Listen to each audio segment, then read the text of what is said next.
20. Estamos todavía con Lucas capítulo número 20. Lucas capítulo número 20, versos 27 al 40.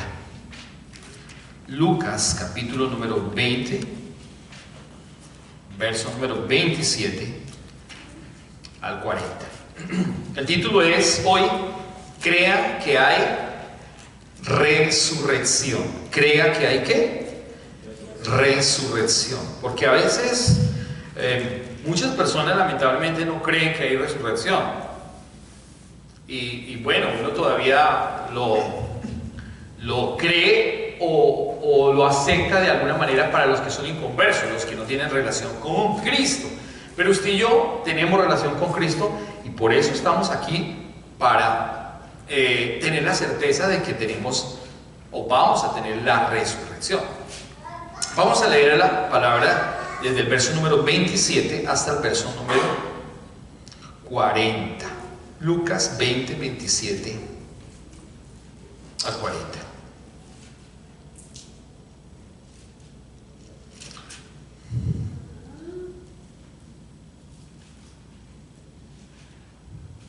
Es que esta es la traducción nueva viviente.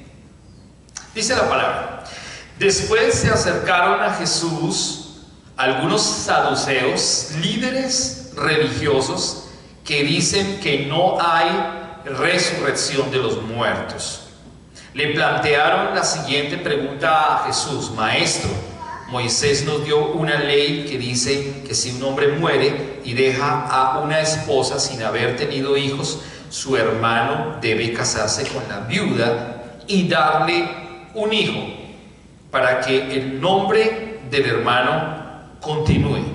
Ahora bien, supongamos que había 7 hermanos. El mayor se casó y murió sin dejar hijos. Entonces el segundo hermano se casó con la viuda, pero también murió. Luego el tercer hermano se casó con ella. Lo mismo sucedió con los 7, quienes murieron sin dejar hijos. Verso número 32. Por último, la mujer también murió.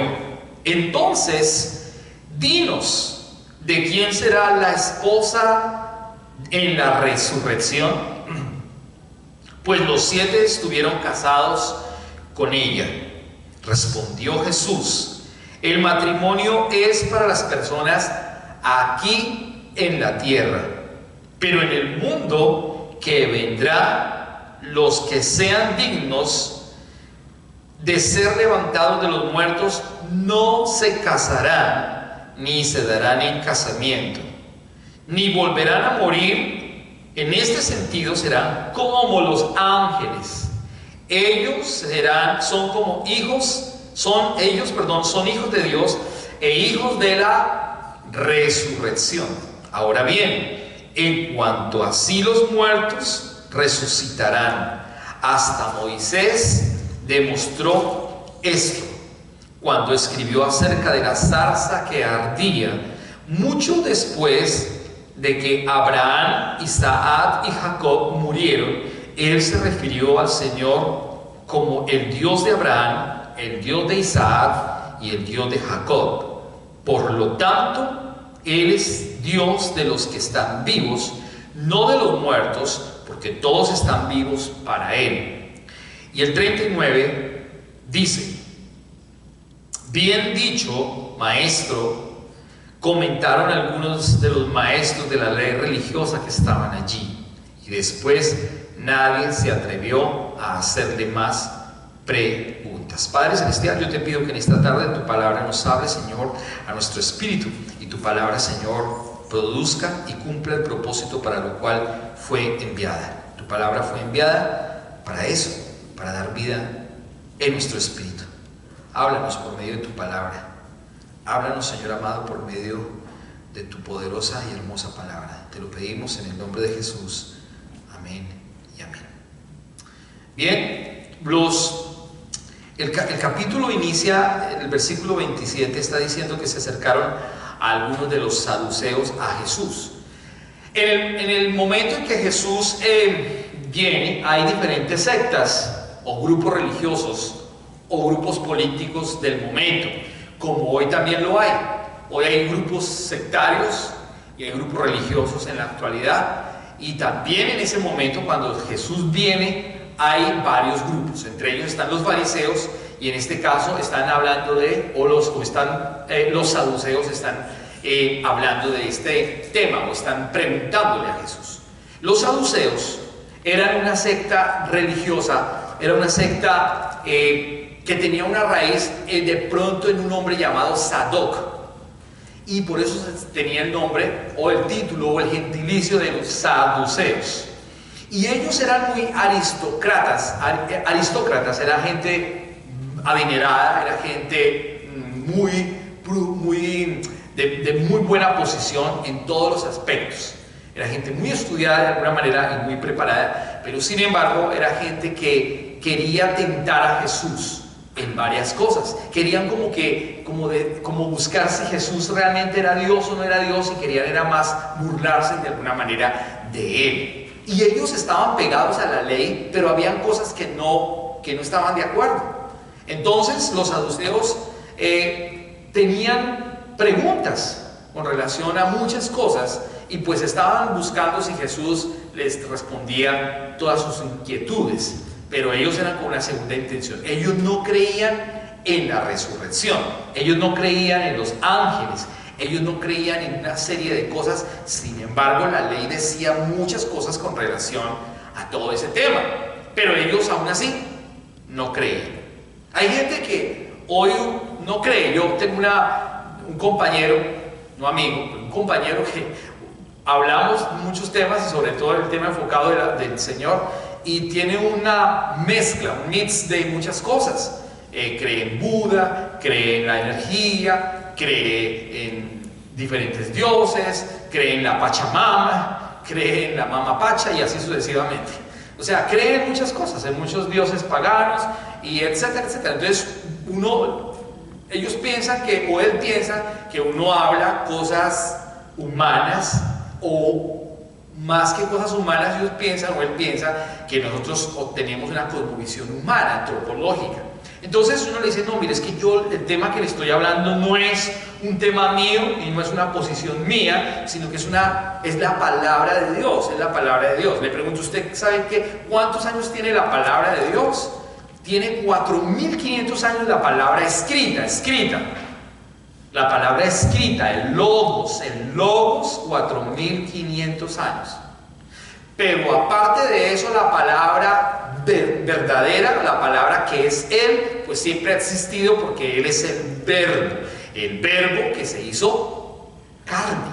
Por Él fueron hechas y son hechas todas las cosas, los imperios que vemos y los imperios que no vemos, que son los espirituales.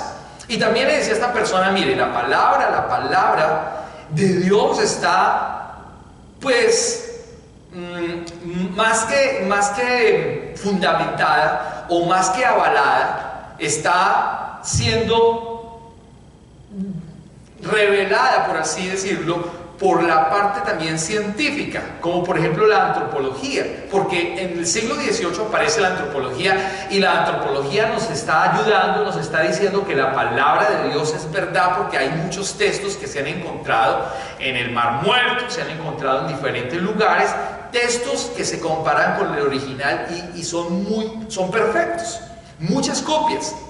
Entonces, no solamente la antropología, sino también el estudio de los textos antiguos, sino también toda la información histórica, toda la información que hemos tenido a través de los siglos, de los tiempos, y aparte de eso, todas las profecías que se han cumplido en el pasar de los tiempos, lo que está ocurriendo hoy y lo que va a ocurrir. Entonces yo le decía a esta persona eso, entonces decía: no, eso no, yo no creo eso. Le digo: ok, esa sí es su cosmovisión. Entonces, pues como él siempre habla ese tema, pero a la vez dice que va a misa, dice que cree en Jesús, dice que va a misa, dice que cree en Dios, un Dios genérico, como decir el Elohim es un Dios genérico, porque es decir Dios, pero no está el nombre. Entonces él tiene una mezcla de todas esas cosas. Pero tocaba como confrontar a esa persona y decirle: oye, ¿tú crees que Jesús es Dios? Me dijo, no.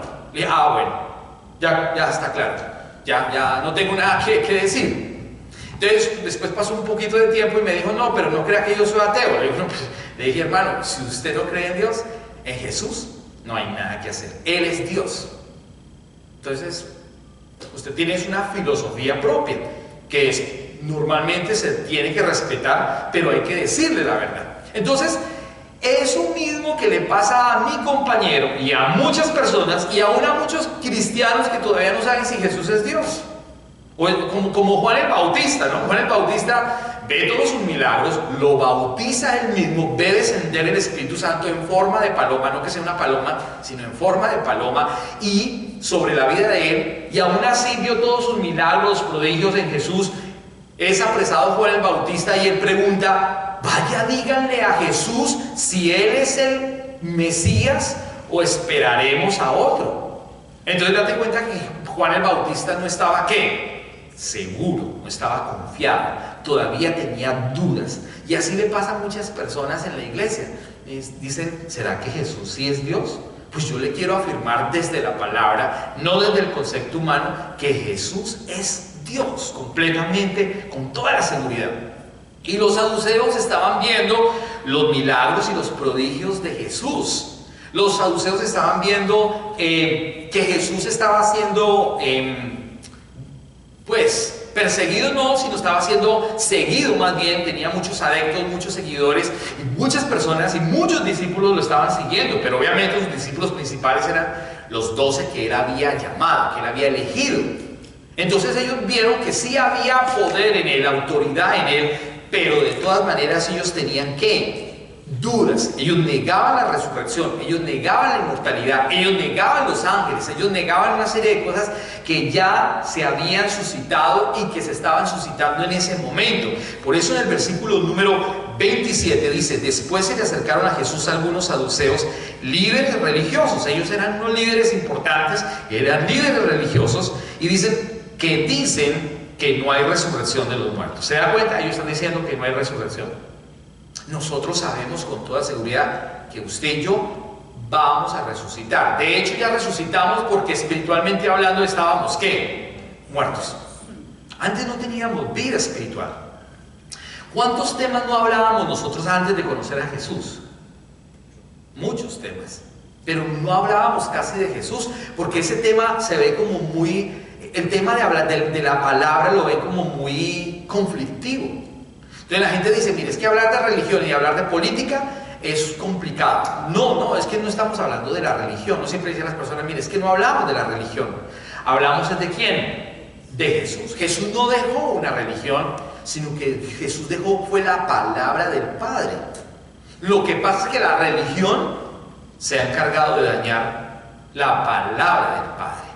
La religión ha dañado la palabra de verdad. Por eso Marcos, el capítulo 7, dice que la tradición de los hombres ha dañado la palabra de verdad.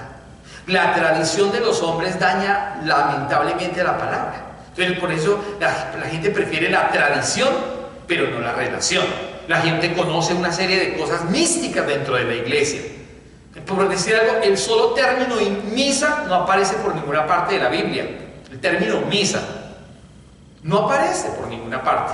Pero sin embargo la tradición de decir vamos a misa es superior a decir vamos a culto. Mientras que usted en la Biblia sí encuentra la palabra culto.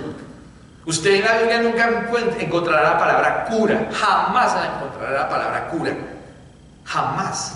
Usted encuentra la palabra sacerdote levítico del Antiguo Testamento y encuentra la palabra pastor, que es claro que Dios ha dejado pastores, dice la palabra. Y además el Salmo 23 dice, el Señor es mi pastor. No dice el Señor es mi cura, hablando de la posición de una persona, no de cura de sanidad.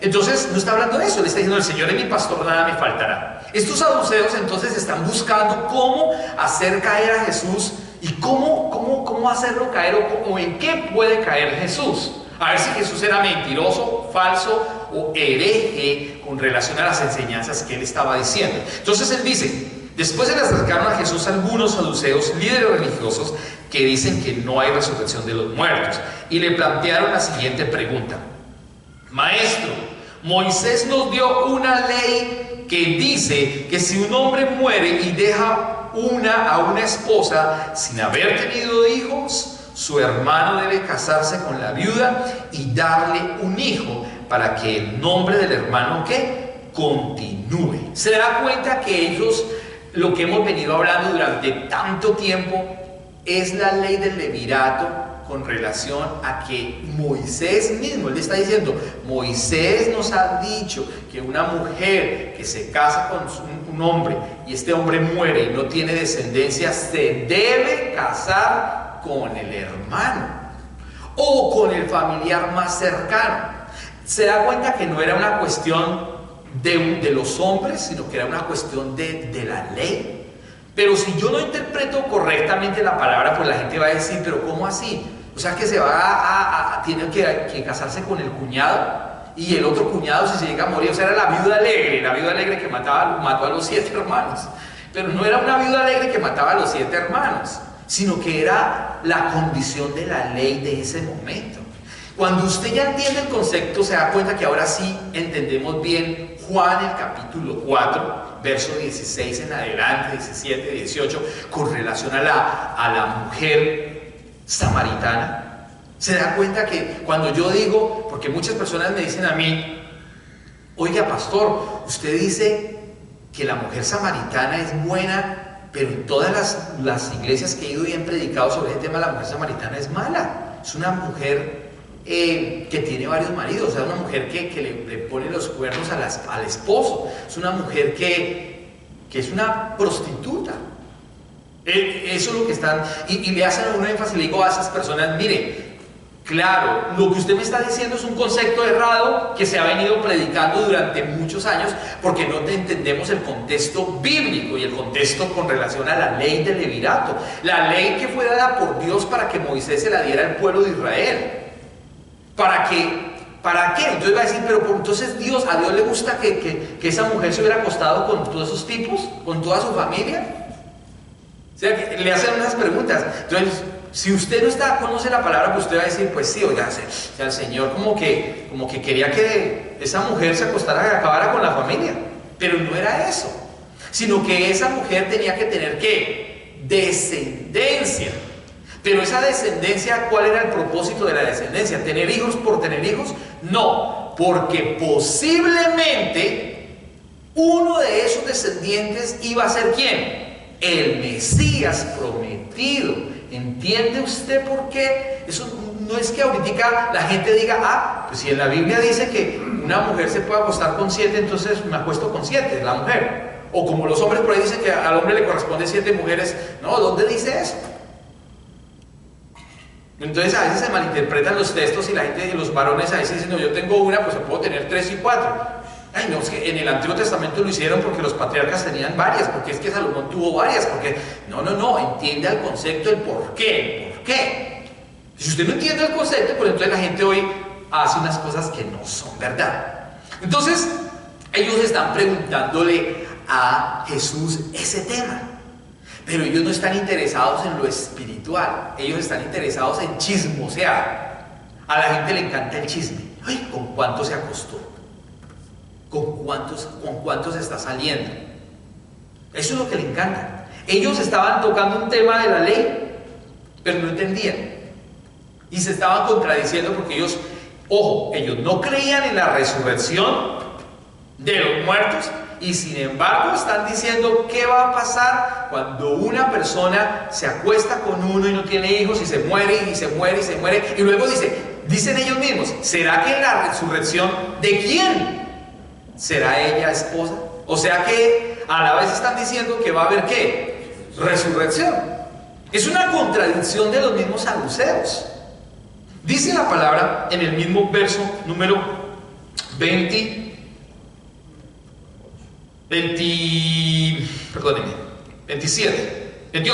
Le plantearon la siguiente pregunta: Maestro, Moisés nos dio una ley que dice que si un hombre muere y deja a su esposa sin haber tenido hijos, su hermano debe casarse con la viuda y darle un hijo para que el nombre del hermano continúe. Es para que el nombre del hermano continúe la herencia, el nombre, pero el enfoque espiritual es para que haya un qué, para que posiblemente por él venga el Mesías. por él venga el Mesías. En el verso número 29 dice entonces: ahora bien, supongamos que había 7 hermanos, están diciendo ellos, y el mayor de ellos se casó y murió sin dejar hijos. Entonces el segundo hermano se casó con la viuda, pero también él murió. Luego el tercer hermano se casó con ella, y por último, en el verso 32 dice: por último la mujer también murió. Entonces ahora ellos preguntan: dinos, ¿de quién será esposa en la resurrección? Pues los 7 estuvieron casados con ella.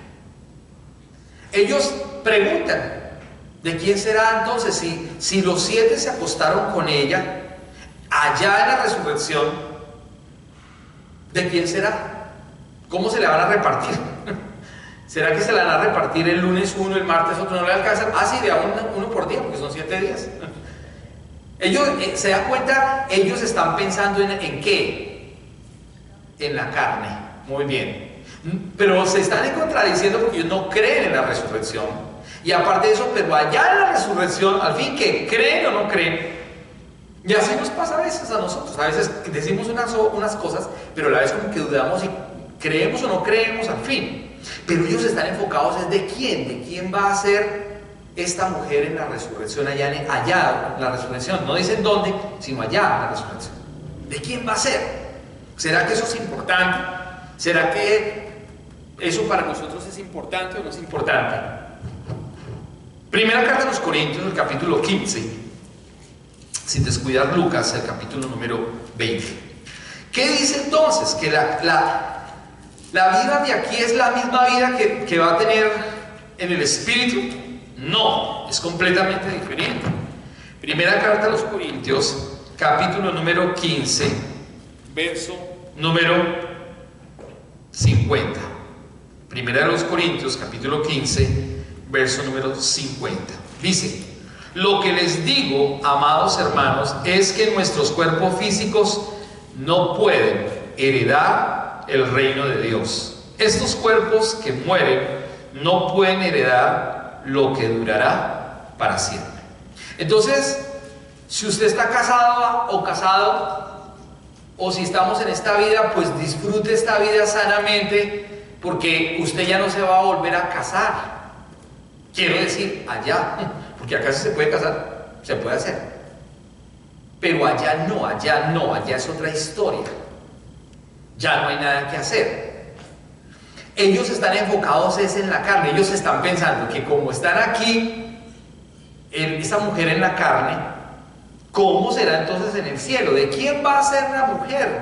Esa mujer, ¿de quién va a ser? De esos 7 hermanos. Se da cuenta que ellos no han entendido, o no están desprendiendo, o no están entendiendo el mundo espiritual con el mundo físico o con el mundo natural. Ellos están preguntándose unas cosas de acá, de la carne. Y primero los Corintios están haciendo una diferencia.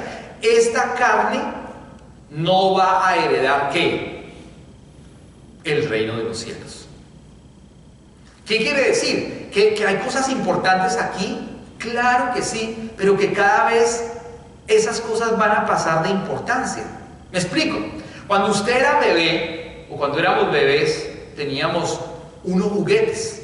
Bueno, algunos no tuvieron juguetes, lo siento, pero los que tuvimos juguetes, ¿cierto? Teníamos un juguete que nos encantaba, no sé, un osito, lo que fuera, nos gustaba tanto y lo atesorábamos, pero cuando usted ya tenía 7 años, 8 años, ya ese juguete de osito ya no, como que ya no iba con usted, ya fue perdiendo ¿qué? Valor. Ustedes han visto la película de Toy Story 1, 2, 3, 4, 5, 6, 7, bueno, hasta 4 realmente. Entonces, eso es lo que está ocurriendo con relación a los juguetes. Los juguetes están ahí, pero el niño ha crecido y ya los juguetes ya han perdido importancia, se los han donado a otros niños o los han perdido, o hay un restaurador de juguetes, ya el niño perdió el valor por ese juguete, porque ese juguete ya cumplió ¿qué? El propósito. Usted cuando compra un automóvil, el primer día, la primera semana, ¿usted es feliz? ¿Sí o no que no es feliz? Uno el primer día lo cuida, lo deja adentro, ya no lo deja afuera, si hay nieve lo guarda, para pasa el día ya, pasa un mes ya no, a los primeros días uno lo lava, lo aspira, ya después pasa el tiempo y ya sí uno sigue lavando, pero ya no con la periodicidad que tenía al comienzo. Lo mismo es con la esposa y el esposo. En el hogar, el primer amor, ¿cierto? Uno está encantado con ella, uno, mejor dicho, la luna de miel. Para otros es la luna de hiel, pero para muchos es la luna de miel. Y uno es encantado, feliz. Uno hace planes, uno sueña, uno edifica, uno ahorra, pero va pasando el tiempo y ya no le dice reinita, ya no la toma de la mano, ya no va tanto con ella al cine, ya no le da esos besos apasionados, ya un piquito ahí como medio, se lo tira, se lo envía. No, sí, eso ha perdido un valor, se ha perdido lamentablemente. No debería ser así, pero se ha perdido. Los detalles, las cosas bonitas, las cartas, hasta una carta, esta cuestión epistolar. Mi relación con mi esposa, una chocoaventura mía, fue epistolar. Ella se fue para Alemania y yo duré 6 años escribiendo cartas. Juntos durábamos 6 años. En Colombia tenemos un baúl lleno de cartas y de regalos y detalles que me enviaba, y yo le enviaba hasta ropa que me enviaba, y ahí la tenemos guardada. Y cuando vayamos a Colombia, ahí están nuestras cosas. Entonces era una relación epistolar porque no teníamos internet, no teníamos el WhatsApp, no había la tecnología que hoy los muchachos tienen. Hoy los muchachos se toman las fotografías y se envían fotografías hasta en el sobaco. Yo no le... Si tiene pelo, sí, le envía fotografías. Entonces ya no, en esa época no teníamos esa ventaja. Entonces teníamos las cartas, y duraba una carta en llegar 20 días. Y eso era especial, correo certificado, y vaya, reclámelo, y no, eso era un caos. Pero lamentablemente se pierde todo eso. Hoy deberíamos escribirle una carta a nuestra esposa, un poema, decirle cosas bellas, llevarle el desayuno a la cama. Hoy le llevé el desayuno a toda mi familia. Bueno, hice el desayuno, hasta a Nancita le llevé el desayuno. Bueno, el café. No, porque pues no es mi esposo, ni... Pero fui, de verdad, esos detalles se deben tener, se deben hacer. Lo que ocurre es que esas cosas bellas y bonitas lamentablemente se van perdiendo con el tiempo, porque a veces pierden el valor. Pierden el valor porque va a venir algo, entre comillas, más importante.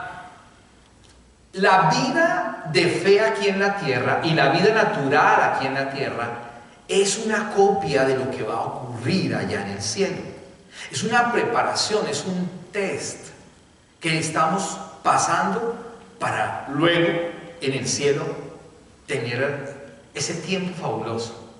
¿Sabe una cosa que vamos a hacer en el cielo? ¿Usted sabe qué va a hacer en el cielo? En el cielo usted y yo vamos a estar adorándolo a Él, que significa servir. En el cielo usted y yo vamos a estar conociéndolo todo el tiempo. O sea, si usted hoy no lee la palabra y no lee la Biblia, pues déjeme decirle que allá vamos a estar comiendo palabra todo el tiempo, porque Él es la palabra.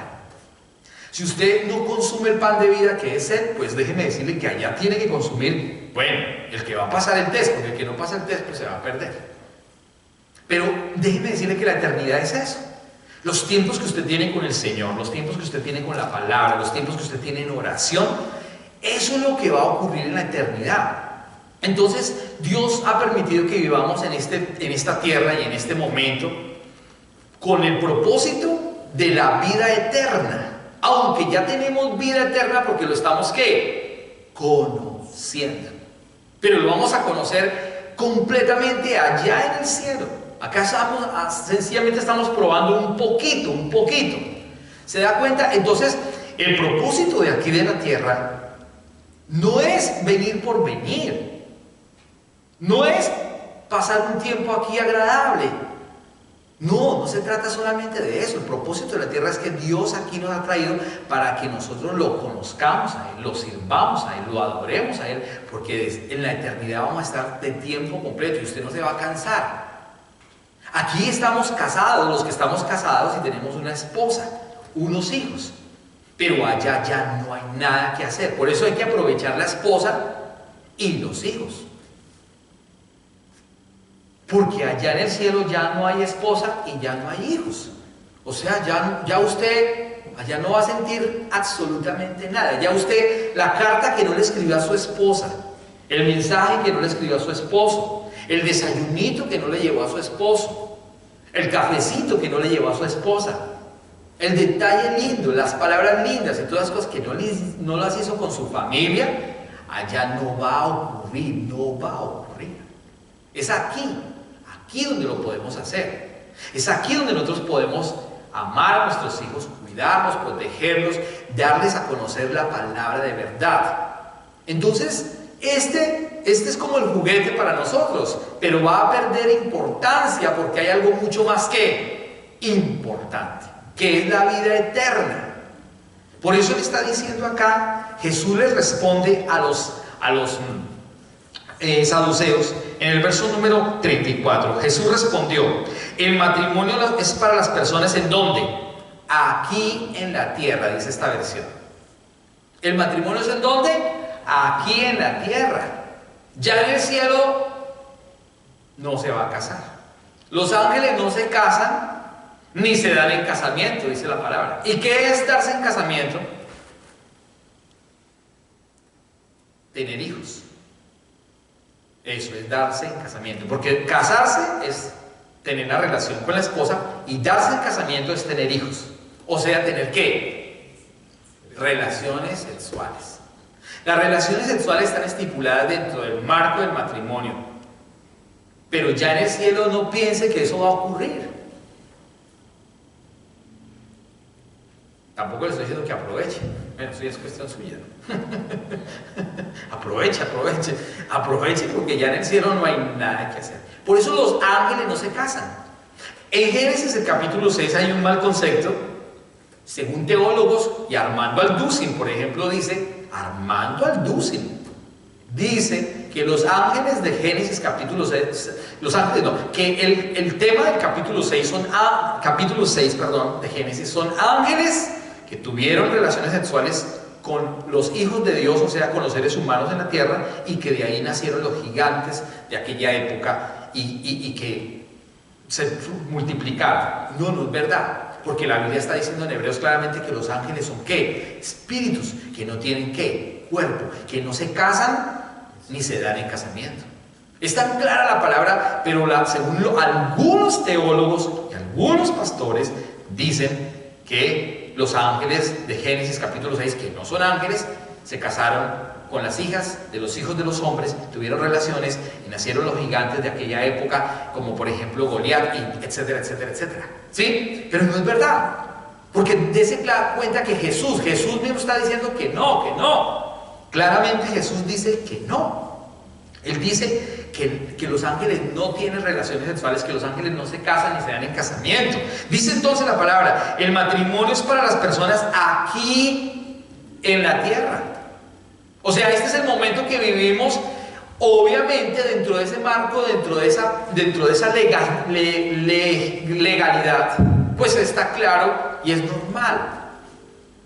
Pero déjeme decirle que nosotros no podemos quedarnos ahí en ese. Como humanos tenemos que vivirlo, como humanos tenemos que hacerlo, como humanos tenemos que respetarlo, como humanos tenemos que darle el sentido correcto, como humanos tenemos que cuidar a nuestros hijos, como humanos. Pero hay algo superior a todo eso y es lo espiritual. Son los tesoros que tenemos que hacer ¿en dónde? En el cielo. Entonces la gente está preocupada de hacer los tesoros aquí en la tierra. ¿Para dónde vamos? ¿Qué comemos? ¿Qué hacemos? ¿A dónde viajamos? ¿Viajamos a dónde? ¿A Vancouver? ¿A Nueva York? ¿A Bogotá? ¿A Jamaica? ¿A República Dominicana? ¿A México? ¿A Acapulco? ¿A dónde viajamos? Porque tenemos que viajar y conocer. Bueno, sí, está bien, nadie está diciendo que no, pero eso es importante, sí, pero no tan importante como la vida de fe. Tan imprescindible como la vida de fe. Eso es lo que está diciendo el Señor. Usted se casa, tiene matrimonio, tiene sus hijos, tiene sus relaciones, tiene todas sus cosas, pero no es tan importante como lo que va a pasar en el cielo. Por eso estos saduceos están diciendo, entonces ¿de quién va a ser esta mujer? ¿Será que se la van a repartir estos 7 hermanos? Porque si fue de los 7, en la resurrección, ¿de quién va a ser? El Señor les dice, no, su merced, le dice el Señor a ellos, sus mercecitas. No, porque resulta que el matrimonio es para las personas aquí en la tierra. Ya no hay más matrimonio. Ya no hay nada más. Dice en el verso número 35, pero en el mundo que vendrá, los que sean dignos de ser levantados de los muertos, no se casarán ni se darán en casamiento. O sea que todos son dignos de resurrección. ¿Sí o no? No todos son dignos de resurrección. Los que son dignos de resurrección son aquellos que hoy tenemos relación con el Salvador. Los que son dignos de resurrección son aquellos que buscan hoy con su espíritu, hacen por su espíritu y viven para el Señor. Los que son dignos de resurrección son los que han sido lavados por la sangre del Cordero. Nosotros hemos sido lavados por la sangre del Cordero. Sus pecados han sido lavados por la sangre del Cordero. Yo creo con toda seguridad que sus pecados fueron lavados. Si usted alguna vez adulteró, fornicó, si alguna vez usted hizo cosas malísimas y peligrosísimas, pues déjeme decirle, la Biblia dice que el Señor cogió todos sus pecados y los llevó ¿a dónde? Al fondo de la mar, dice la palabra. O sea, ya Él dice, y nunca más me acordaré de sus pecados.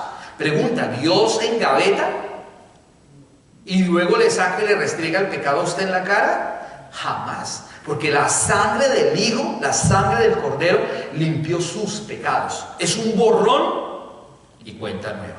Eso es un espectáculo. Entonces, ¿cómo no servirle al Señor y decir, uy Señor, tú me perdonaste todos mis pecados? Bueno, para algunos dirían, pero yo nunca pequé, entonces quiero pecar para que me los borre. No haga eso. No haga eso. Si usted no ha pecado de una manera desaforada, obviamente tenemos un pecado que es, venimos con el pecado de Adán y fallamos, y en el pensamiento fallamos, y en el pensamiento queremos hacer cosas que a Dios no le agradan, en el pensamiento queremos hasta matar personas con el solo pensamiento. Pero la Biblia dice que abogado tenemos para con el Padre, a Jesucristo hecho hombre, dice la palabra. Él nos lavó con su preciosa sangre, la sangre del Cordero nos lavó. Y si Él nos lavó y conocemos su palabra y permanecemos en Él, y nos hemos bautizado y hemos bajado a las aguas y hemos creído y estamos permaneciendo en su palabra, la Biblia dice que entonces somos ¿qué? ¿Dignos de qué? ¿Dignos de qué? ¿De la qué? De la resurrección. De la resurrección de los muertos. Ya fuimos dignos de la resurrección de los muertos espirituales, pero vamos a ser dignos de la resurrección de los muertos físicos, porque aunque el Señor pueda venir hoy o venga dentro de 100 años, dentro de 100 años usted y yo ya no estaremos aquí, seremos como la momia, ya no estaremos aquí, porque este cuerpo cumple un propósito. Pero lo que vale es que el Espíritu, eso es lo que a Jesús le está dando el énfasis en esta charla con los benditos saduceos, porque los saduceos están enfocados ¿en dónde? En la carne. Hoy pudiésemos decir, y entonces ¿para quién será la herencia que yo voy a dejar? Hoy pudiésemos decir, ¿para quién será el dinero que voy a dejar? La casa que voy a dejar, el carro que voy a dejar, ¿para quién será? Porque no nos importa eso, o sea, eso no es importante. O sea, el Señor está diciendo, sí, vivamos el día, pero no se estrese con todas esas cosas, porque hay algo muy importante, mucho más importante, que es lo espiritual, que es lo más fundamental en nuestras vidas. Entonces, no es lo mismo el mundo físico con el mundo espiritual, y ya lo vimos en primera carta a los Corintios capítulo 15 verso 50. Esta carne no va a heredar el reino de Dios. Lo que va a heredar el reino de Dios es que nuestro espíritu. Lucas capítulo número 12 verso 13 dice, Lucas capítulo número 12 verso número 13,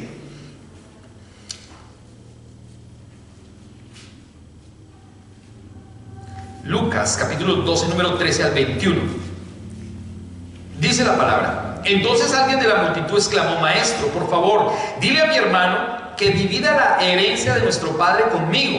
Jesús le respondió, amigo, ¿quién me puso por sobrejuez sobre ustedes para decir cosas como estas? Y luego dijo, tengan cuidado con toda clase de avaricia. En el verso 15, la vida no se mide por cuánto tienen. ¿La vida se mide por lo que usted tiene? No. ¿Se da cuenta que es que el mundo está encasillado, encapsulado por lo que usted tiene, el carro, la casa? Que por eso está diciendo, todo eso es importante, pero no es tan importante como lo espiritual. Él está diciendo entonces Claramente, tengan cuidado con toda clase de avaricia. La vida no se mide por cuanto tienen. Luego les contó una historia. Un hombre rico tenía un campo fértil que producía buenas cosechas. Se dijo a sí mismo: ¿qué debo hacer? No tengo lugar para almacenar todas mis cosechas. Entonces pensó: ya sé, tiraré abajo mis graneros y destruiré unos más grandes, así tendré, y construiré, perdón, unos más grandes, así tendré lugar suficiente para almacenar todo mi trigo y mis bienes. Luego me pondré cómodo y me diré a mí mismo: amigo mío, tienes almacenado para muchos años, relájate, come, bebe y diviértete. Mire, él mismo se está diciendo: ya tengo mucha plata, pues me voy a relajar, voy a comer, voy a vivir la vida, como la canción Living la Vida Loca o la de Marc Anthony, vivir la vida.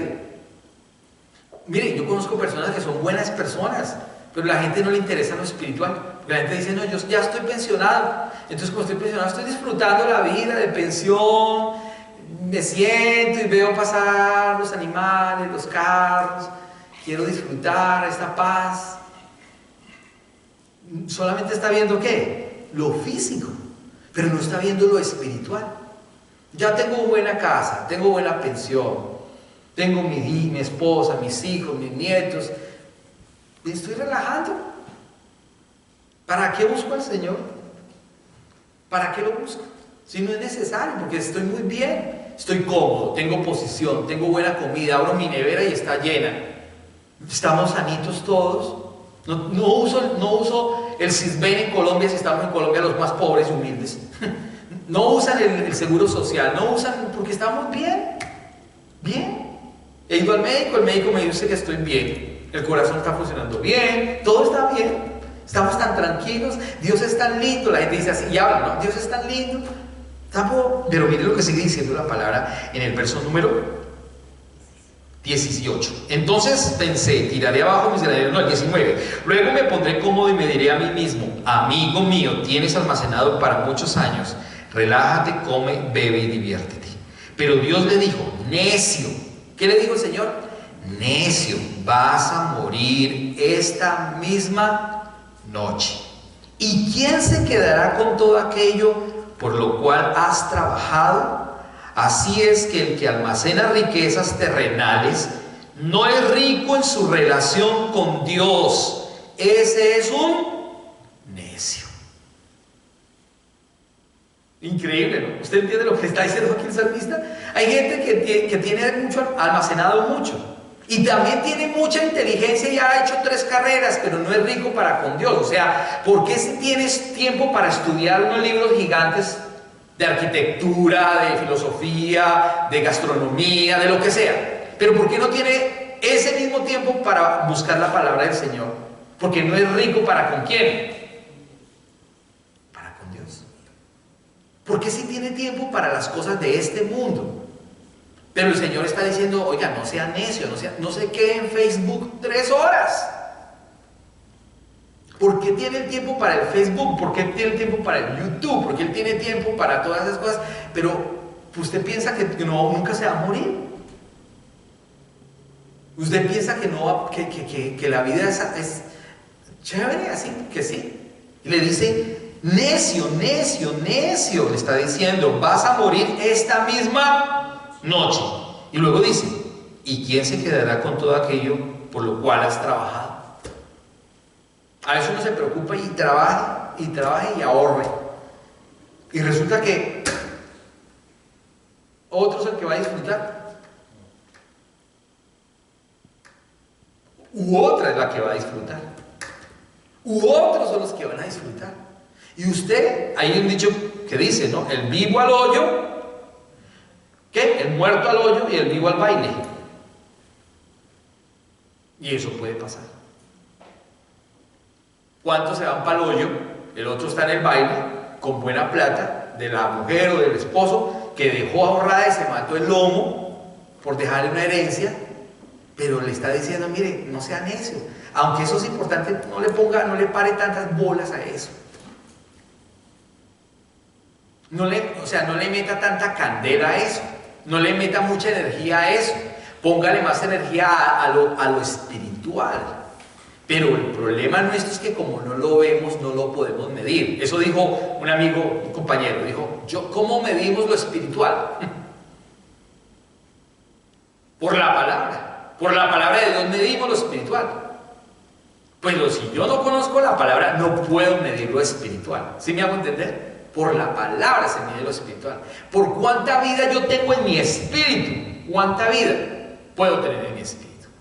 Entonces, eso es lo que estaba ocurriendo aquí en Lucas, el capítulo número 12. Mire, Lucas, en primera carta a los Corintios, por favor. Primera carta a los Corintios, perdóneme. Primera carta a los Corintios, capítulo número 9, verso 23 al 27. Primera carta a los Corintios, capítulo número 9, verso 23 al 27. Dice la palabra: hago lo que sea para difundir la buena noticia, dice el apóstol Pablo, y participar de sus bendiciones. ¿No se dan cuenta de que en una carrera todos corren, pero solo una persona se lleva el premio? Así que corran para ganar. Todos los atletas se entrenan con disciplina, lo hacen para ganar un premio que se desvanecerá.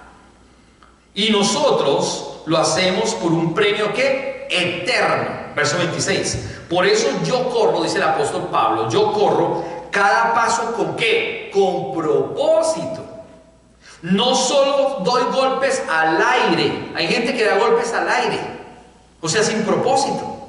Sino Pablo está diciendo, mire, yo corro esta carrera espiritual con propósito. El verso 27 cierra diciendo Pablo: disciplino mi cuerpo como lo hace un atleta. Lo entreno para que haga lo que debe hacer.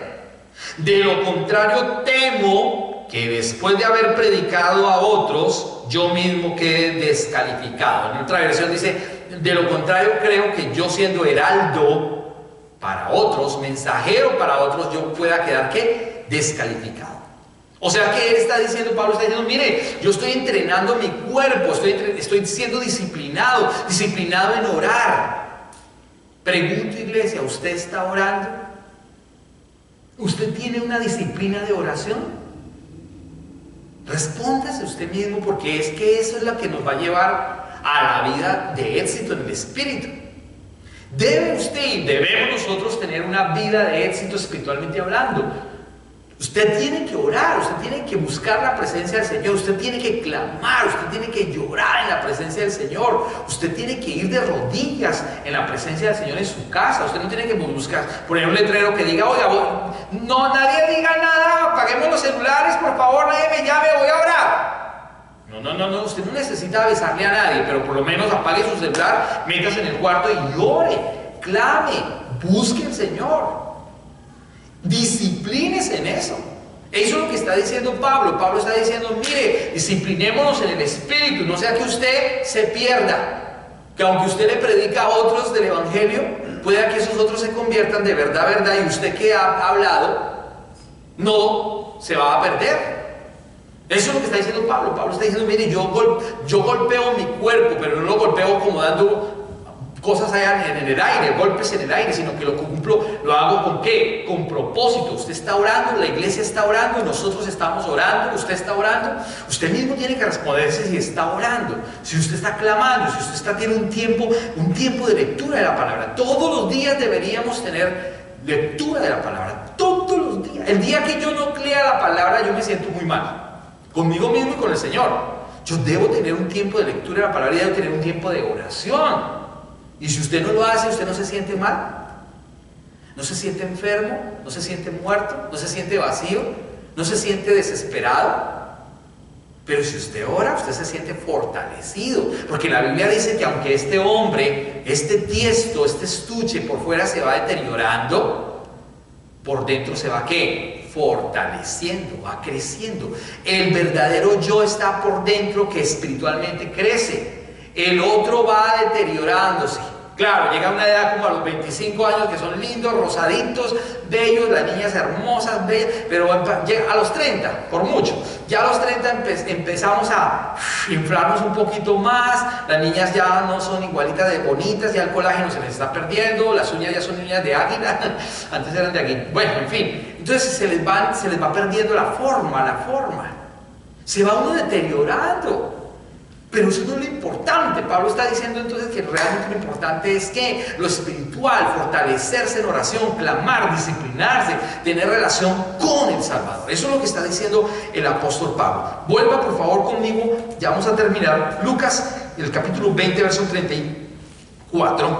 Dice entonces, el matrimonio dijimos que es para quiénes, las personas en dónde, aquí en la tierra. Pero el mundo que vendrá, los que sean dignos de ser levantados de los muertos no se casarán ni se darán en casamiento. Les está respondiendo Jesús a ellos. El 36 dice, ni volverán a morir. En ese sentido serán como los ángeles. ¿Se da cuenta? Nosotros los seres humanos somos hijos de Dios. Hoy, un día vamos a morir, o un día en el rapto de la iglesia seremos levantados. La Biblia dice que los muertos en Cristo, los que están ya muertos en el paraíso, serán sacados del paraíso y se encontrarán con el Señor Jesús. ¿En dónde? En las nubes, dice la palabra. Y los que estemos vivos, si hoy viniera el Señor y viene la parusia, entonces seremos ¿qué? Transformados. Aquí se va a quedar su ropa se va a quedar aquí. Usted va a salir en el Espíritu y se va a unir con el Señor en las nubes, dice la palabra. Si tuvo relación. Si no tiene relación, se va a quedar acá. Ese es el rapto de la iglesia, la parusia, es el evento próximo que va a suceder en los próximos años, o días, o meses, u horas. Eso va a suceder. Eso va a suceder con toda seguridad. Y luego inicia el periodo de 7 años de la gran tribulación. Y espero que usted no esté allí. ¿Pero de qué depende? De que usted hoy esté pensando en lo espiritual, haciendo riquezas y tesoros en el espíritu, más enfocado allí que enfocado en la carne. Porque si usted está enfocado en la carne, usted ya sabe que el 70% es que usted se queda y el 30% se va. Eso es lo que está pasando. Y eso es lo que puede pasar. Entonces por eso nos dice acá que nosotros seremos como los que ángeles, espiritualmente hablando. O sea que usted no va a tener un cuerpo ¿qué? Físico. Usted va a tener un cuerpo ¿qué? Espiritual. Y ese es el que nosotros tenemos que cuidar. Eso es lo que nosotros tenemos que cuidar y edificar. Verso número 36. Entonces dice, ni volverán a morir. En este sentido serán como los ángeles. Ellos son hijos de Dios e hijos de la resurrección. Nosotros somos hijos de Dios y somos hijos de la ¿qué? Resurrección. Ahora bien, en cuanto a sí los muertos resucitarán. Hasta Moisés, dice Jesús está diciendo, hasta Moisés demostró esto cuando escribió acerca de la zarza que ardía. Mucho después de que Abraham, Isaac y Jacob murieron, él se refirió al Señor como el Dios de Abraham, el Dios de Isaac y el Dios de Jacob. O sea, le está diciendo, mire, ellos, Abraham, Isaac y Jacob, todos ellos y todos los que creyeron en el Antiguo Testamento, ellos ya murieron. Ya su cuerpo está deteriorado, será polvo, pero ellos viven, porque ellos son ¿qué? Espíritu. ¿Y viven en dónde? En el paraíso. En el Antiguo Testamento estaban ¿en dónde? En el seno de Abraham. Y salieron de allí para el paraíso cuando Jesús viene y establece el paraíso, cuando le dice al ladrón, hoy mismo estarás conmigo en el paraíso. Ellos ahora tienen un cuerpo ¿qué? Espiritual, esperando la segunda venida de Cristo. Hoy nosotros tenemos este cuerpo físico que también será transformado en el espiritual y seremos como los ángeles. Todos tendremos un cuerpo espiritual. Eso es lo que está diciendo la palabra. En el verso número 38 dice, por lo tanto, Él es Dios de los que están vivos, no de los muertos, porque todos están vivos para Él. Todos están vivos para Él. ¿Quién? Le está diciendo Jesús. Para Dios están vivos ¿quiénes? Los que tuvieron relación y esperanza en la promesa del Antiguo Testamento. Abraham, Isaac, Jacob, María Magdalena, Marta. Todas las mujeres y los hombres que creyeron en el Antiguo Testamento, en Él. Que esperaron en Él, que creyeron en Él, que buscaron su presencia, que estaban aferrados a la promesa desde Abraham. Pero ellos, aunque están muertos físicamente, ¿están qué? Vivos, vivos es lo que está diciendo. Y finaliza el verso 39. Dice el 39, bien has dicho, maestro. Coméntanos algunos de los maestros de la ley religiosa que estaban allí, dijo el Señor. Dijeron los saduceos. Y el 40 dice, y después nadie se atrevió a hacerle más preguntas. Nadie más se atrevió a hacerle más preguntas porque Jesús le respondió, mire, no se fijen en lo físico, ella no va a ser mujer de nadie allá arriba, porque ustedes van a tener un cuerpo que glorioso, espiritual. Bueno, no ustedes, les dijo literalmente, porque ellos no creían en la resurrección. Lo cual, la conclusión en esta tarde, ¿cuál es? Vamos a 1 Timoteo y aquí cerramos. Primera carta de Timoteo, el capítulo 4, versos 6 al 10, y aquí cerramos.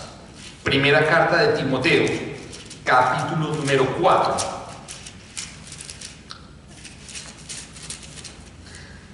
Versos número 6 al 10. Lo que está diciendo el Señor entonces en esta tarde es que nosotros no nos quedemos pensando solamente en lo físico, sino que vayamos mucho más lo espiritual. La pregunta es, ¿usted está pensando más en lo espiritual? ¿Nosotros estamos pensando más en lo espiritual o estamos pensando más en lo físico?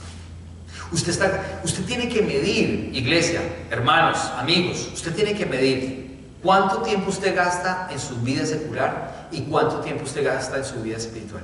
Y usted va a dar cuenta cuál es el porcentaje. Y ahí usted se va a dar cuenta si usted está vivo o si usted está muerto. Si usted tiene más tiempo en el Facebook, en el WhatsApp con su noviecita, su noviecito, si ustedes tienen más tiempo,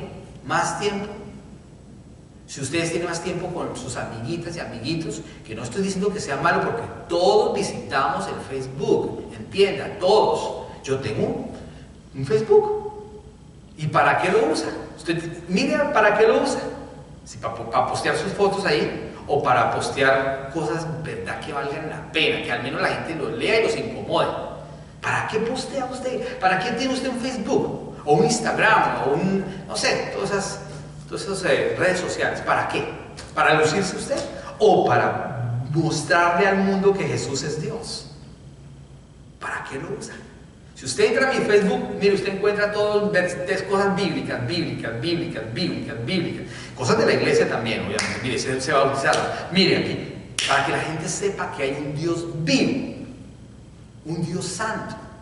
Entonces sepa que si usted tiene que medir cuánto tiempo usted pasa más con el mundo, las cosas de este mundo, que con Dios. Y ahí usted se da cuenta si usted está vivo, moribundo o ya está muerto. Finaliza entonces ahora sí 1 Timoteo capítulo 4, versos 6 al 10, dice, Timoteo, Pablo le dice a Timoteo, si les explicas estas cosas a los hermanos, serás un digno siervo de Cristo Jesús, bien alimentado con el mensaje de la fe y la buena enseñanza que has seguido. ¿Cómo debemos estar? ¿Bien qué? Bien nutridos, bien alimentados con el mensaje de la fe. Eso es lo que le está diciendo. Sepa pues, entonces, si les explicas estas cosas a los hermanos, serás un digno siervo de Cristo Jesús, bien alimentado con el mensaje de la fe y la buena enseñanza que has seguido. No pierdas el tiempo discutiendo sobre ideas mundanas y cuentos de viejas. Miren cómo Pablo le está diciendo a Timoteo, le dice, oye hermano, usted la pasa hablando unas bobadas y se la pasan peleando por cuentos, por bobadas y cuentos, mire como dice Pablo, cuentos de viejas. Qué lástima que las mujeres tengan ese mal concepto, pero esto lo decía porque en Corinto, este tema es también en la ciudad de Corinto, las mujeres eran muy chismosas y en la congregación se la pasaban hablando. El predicador estaba y ellas se la pasaban hablando de qué color te pintaste esas uñas tan lindo, ¿no? De la otra, sí, ¿a dónde fuiste? ¿A qué mall fuiste? Y se la pasaban hablando y el predicador estaba hablando de las cosas espirituales y la otra hablando y el bolso que compraste, ¿dónde lo compraste? Porque se da cuenta que nos tratamos de ir a las cosas de la carne, ¿o no? Si a usted le dijera en este momento, venga, ya viene el Señor Jesús y a veces le van a dar un Ferrari último modelo, ¿usted para dónde cogería? ¿Para donde el Señor Jesús o para el Ferrari? Seamos sinceros. ¿Sí? ¿Un Ferrari? No hay que pagar nada. Viene Jesús. O sea, míralo, mira el concepto.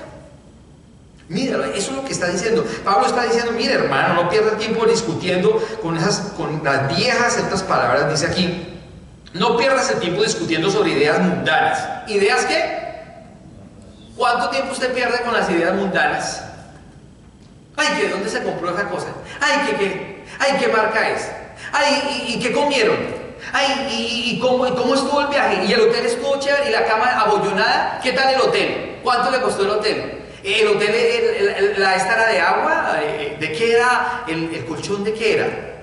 ¿De plumas? ¿La almohada era de plumas de gallo, de gallina, de pavo, de qué? Lindo el lugar, el lobby, ¿qué tal? ¿Y qué tal? ¿El lugar, qué tal? ¿Y en esa ciudad sí hay muchachas lindas? ¿Y los tipos guapos en esa ciudad? Porque allá en Londres todos son feos. O sea, allá sí es chévere, allá sí hay vida, porque es que London es tan calmado, parece un cementerio. Allá sí hay vida, allá es bonito. Venga, cuénteme. O sea, hablando de cosas hasta efímeras, tontas. Dice, no pierda el tiempo en eso, no pierda el tiempo en eso. Está diciendo, no pierdas el tiempo discutiendo sobre ideas mundanas y cuentos de viejas. En lugar de eso, entrénate para la sumisión a Dios. Sumisión no significa que sea pendejo, perdónenme la expresión. Sumisión es que viva para Dios, que sea humilde para Él, que busque su presencia, que se entrene buscando la palabra y conociéndolo a Él. Y finaliza en el verso 8 hasta 10. El entrenamiento físico es bueno. Mire cómo lo compara Pablo, le dice a Timoteo. El entrenamiento físico es bueno, pero entrenarse en la sumisión a Dios es mucho mejor. O sea, ir al gimnasio es malo, no, es bueno, pero hay algo mejor. Entrénese espiritualmente hablando. ¿Sí? Dice, es mucho mejor porque promete beneficios en esta vida y en la vida que viene. ¿La vida espiritual promete cosas para esta vida? Sí. Escúcheme. ¿La vida espiritual promete cosas para esta vida? Sí. Y también promete cosas para la vida ¿qué? Eterna. Mire, en la vida del Espíritu es tan buena que Dios es nuestro proveedor. O sea, ahora miremos el otro aspecto. ¿Cuál? Que cuando buscamos al Señor, Dios abre puertas. Que cuando buscamos al Señor, Dios te provee. Porque la Biblia dice que Jireh es un título, no un nombre. Jireh significa el proveedor. ¿Quién provee? Jesús es el proveedor. Él no te va a abandonar, Él no te va a dejar abandonado ni en vergüenza. Porque si tú crees en Dios, Dios va a ser tu proveedor. No la empresa, no el amigo, no el negocio, no tu inteligencia y no tu carrera. Porque la gente dice, yo soy médico. ¿Y eso qué? Hay médicos que limpian, ¿o no? Y eso no es malo. Lo que quiero decir es que no es la inteligencia ni la educación. Es que Él es nuestro proveedor. Porque cuando lo buscamos a Él se encarga de que usted tenga la provisión. Porque buscarlo a Él espiritualmente hablando te va a abrir las puertas no solamente aquí, sino allá. Él es el que te da, Él es el que te pastorea, Él es el que te cuida, Él es el que te abre las puertas cuando nosotros lo buscamos a Él. Pero no lo estamos buscando como debe ser. Eso es lo que está diciendo Pablo a Timoteo. Entonces dice, mira, el entrenamiento físico es bueno, pero por favor, entrénate en la sumisión a Dios, que es mucho mejor porque promete beneficios en esta vida y en la vida que viene. ¿Usted quiere tener una posición profesional? Dios lo va a hacer. ¿Usted quiere tener un carro, una casa, una beca? Dios lo va a hacer. Pero entrénese en lo espiritual. Porque usted se quiere entrenar solamente en lo físico, pero en lo espiritual. Dice la palabra en el 9, esta declaración es digna de confianza y todos deberían aceptarla. En el verso 10 concluye diciendo Pablo a Timoteo, es por eso que trabajamos con esmero y seguimos luchando porque nuestra esperanza está puesta en el Dios viviente, quien es el Salvador de toda la humanidad y en especial de todos los creyentes. ¿En quién estamos confiados? En el Señor. Trabajamos con esmero para el Señor. Buscamos su presencia para el Señor. Seguimos luchando para el Señor, porque Él es nuestra esperanza. Su esperanza no es el mundo, entienda, el mundo lo va a traicionar. El mundo se burla, la gente se burla, le hacen bullying, pero Cristo no.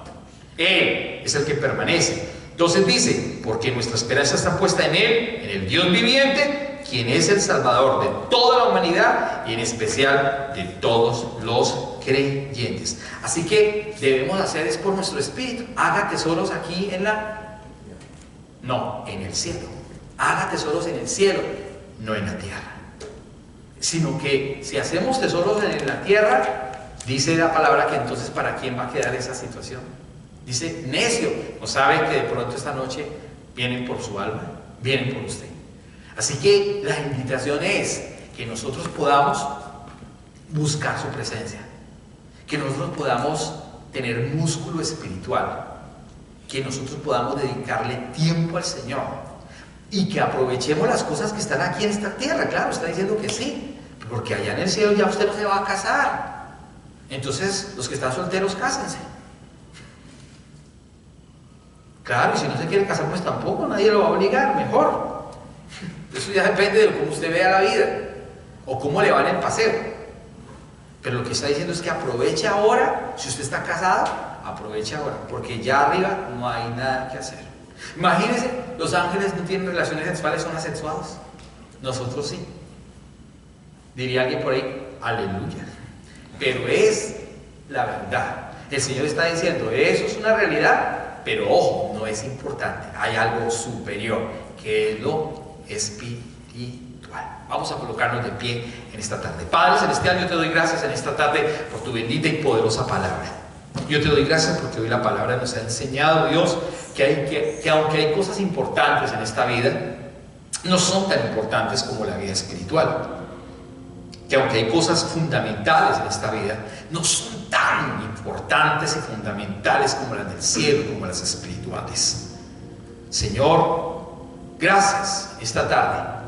Gracias en esta tarde, Dios del cielo. Gracias en este día. Por cada familia, por cada persona que está aquí reunida. Yo te pido que tú les ayudes y nos ayudes a todos nosotros a pensar en lo espiritual. Claro, tenemos que estudiar. Claro, tenemos que sacar una universidad. Claro, tenemos que tener esposa e hijos. Claro, tenemos que tener relaciones interpersonales. Todo eso es importante. Claro, tenemos que trabajar secularmente hablando. Claro que sí.